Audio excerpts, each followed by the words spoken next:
کا بچہ مل گیا کہیں سے. شیر کا بچہ بالکل بلی کی طرح کا ہوتا ہے، سائز بھی وہی ہوتا ہے.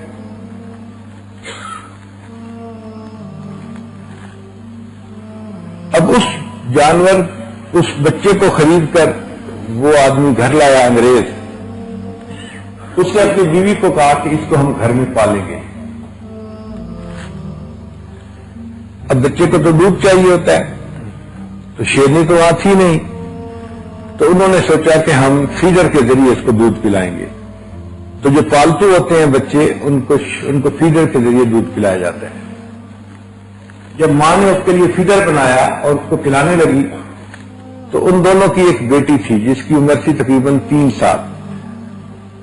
وہ جھگڑا کرنے لگی، ماما اس کو میں دودھ پلاؤں گی. تو ماں نے اس بچی کو دے دیا. اب وہ 3 سال کی بچی اماں کی طرح بن کے بیٹھی اور اس نے بچے کو بلی کی جیسے بچے کو اپنی گود میں لے لیا اور اس کو فیڈر پلانا شروع کر دیا. بچے نے بھوک لگی ہوئی تھی تو فیڈر پی لیا. اب یہ روز کا معمول. اس بچی کا محبوب مشغلہ تھا، اس نے صبح شام اس چھوٹے سے بچے کو دودھ پلانا ہوتا تھا. بچہ دودھ پیتا گیا اور بڑا ہوتا گیا. شیر 2 سال کی عمر میں بھرپور جوان شیر بن جاتا ہے. انسان کو تو جوان ہونے میں 15 سال لگتے ہیں نا. اب بچی 5 سال کی ہوئی اور شیر 2 سال کا بھرپور نوجوان شیر بن گیا. وزن بھی اس کا زیادہ ہو گیا اور قد کاٹ بھی بڑھ گیا. اور اب اس کو دودھ کی بجائے گوشت کی ضرورت تھی، تو ماں باپ نے اس کو گوشت کھلانا شروع کر دیا. مہمان لوگ آتے ہیں ان کے پاس تو وہ کہتے کہ تمہاری بچی اس شیر کے پاس بیٹھتی ہے، اس کے ساتھ کھیلتی ہے. شیر کسی کا دوست نہیں ہوتا. اگر کسی دن اس کو کسی بات پہ غصہ آ گیا تو وہ تمہاری بیٹی کو کھا لے گا. جیسے لوگ کھیرا کھا لیتے ہیں، شیر نے اس بچی کو اس طرح کھا لینا ہے. اور ماں باپ اس شیر کو دیکھتے کہ اتنا طاقتور ہے اور بڑا ہو گیا ہے تو وہ بھی ڈرتے دل میں گھبراتے کہ ہماری بیٹی کا کیا بنے گا. اور بیٹی بھی اکلوتی تھی تو اور بھی زیادہ پیاری تھی. حتیٰ کہ کچھ دنوں کے بعد ماں باپ نے فیصلہ کیا کہ ہم اس شیر کو جنگل میں چھوڑ دیتے ہیں تاکہ یہ اپنی زندگی خود گزارے، ہماری بیٹی کی زندگی خطرے میں نہ رہے. انہوں نے ایک دن شیر کو آزاد کر دیا. شیر جنگل میں چلا گیا. شیر ایک ٹیریٹوریل اینیمل ہے، یعنی یہ اپنی حدود متعین کر لیتا ہے اور پھر اس کے درمیان کسی دوسرے شیر کا آنا پسند نہیں کرتا. اگر کوئی آ جائے تو ان کی لڑائی ہوتی ہے، یا دونوں میں سے ایک بھاگ جائے یا ایک دوسرے کو جان سے مار دے. جب یہ جنگل میں نکلا تو وہ جو حدود تھی وہ ایک بوڑھے شیر کی تھی. اس نے اس کی مہک کو پہچان لیا اور اپنی باؤنڈری کی حفاظت کے لیے لڑنے آ گیا. دونوں کی لڑائی ہوئی. وہ شیر بوڑھا تھا، یہ نوجوان تھا. آپس میں جب لڑائی ہوئی تو نوجوان شیر غالب آیا اور بوڑھا شیر وہاں سے بھاگ گیا. اب دستور یہ ہے کہ جو شیر بھاگ جاتا ہے، جو اس کے بیوی بچے ہوتے ہیں ان کو جیتنے والا شیر اپنا لیتا ہے، اپنی فیملی بنا لیتا ہے. اب اس کے پاس جو 2-4 شیرنیاں تھیں وہ اس کے ساتھ رہنے لگ گئیں اور اس نئے شیر نے جنگلی زندگی گزارنی شروع کر دی. اب کھانے کو گوشت تو تھا نہیں اس کے لیے، تو یہ جانوروں کو شکار کرتا، کبھی ہرن کا شکار کرتا، کبھی کدو کا، کبھی زیبرا کا، کبھی زراف کا. اب جانور کو مارنا مستقل ایک ہنر ہے. چونکہ اس کو خوراک کی ضرورت تھی، اس نے یہ ہنر سیکھ لیا دوسرے کو، جانور کو جان سے مارنے کا. تو باقاعدہ جنگلی شیر بن گیا. 1 مہینے کے بعد یہ شیر کہیں اس گھر کے قریب سے گزر رہا تھا، اس نے گھر کو پہچان لیا. تو اس نے وہاں پہ بیٹھ گیا اور آواز نکالی. وہ آواز دوستی کی تھی. اور یہ آواز اس بچی کو یہ دیا کرتا تھا جب اس نے اس کے ساتھ کھیلنا ہوتا تھا. بچی نے شیر کی آواز سنی تو وہ گھر سے نکلی اور شیر کے پاس پہنچ گئی. اب جنگلی شیر جنگل میں بیٹھا ہوا ہے اور ایک 5 سال کی بچی اس کے قریب ہے. ماں باپ نے تھوڑی دیر بعد جب دیکھا کہ بچی نہیں ہے، باہر نکل کے دیکھا تو دور شیر کے پاس تھی. ماں بڑی پریشان، اب دور سے آوازیں لگا رہی ہے، بیٹی یہ اب جنگلی شیر ہے، یہ وحشی ہے، تم آ جاؤ، یہ تمہیں کاٹ لے گا، تمہیں کھا لے گا. اور بچی ماں کی بات سنی نہیں رہی.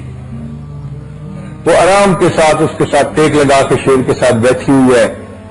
کبھی اس کے سر کے بالوں کو ہاتھ لگاتی ہے، کبھی اس کی گردن کے بالوں کو، اور شیر اس کے ساتھ آرام سے بیٹھا ہے.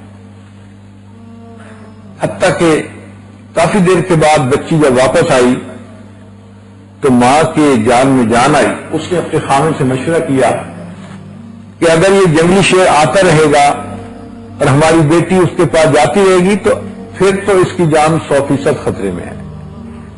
تو اب بہتر یہ ہے کہ ہم اس جگہ کو چھوڑ کے ہی چلے جائیں. انہوں نے اپنے وطن واپس جانے کا ارادہ کر لیا. ٹکٹیں بنوا لی، اپنا سامان سمیٹ لیا. جس دن فلائٹ تھی تو انہیں 3 گھنٹے پہلے ایئرپورٹ پہ پہنچنا تھا. اللہ کی شان دیکھے کوئی 5 گھنٹے پہلے فلائٹ سے شیر اس دن پھر واپس آ گیا اس گھر کے قریب. اس نے آواز دی اور بچی پھر بھاگ کے اس کے پاس چلی گئی. آج کے دن ذرا سچویشن ڈفرینٹ تھی. شیر کے ساتھ اس کی شیرنی ایک بیوی بھی آئی ہوئی تھی. اب شیر بیٹھا ہوا ہے اور کچھ فاصلے پہ شیرنی بیٹھی ہوئی ہے.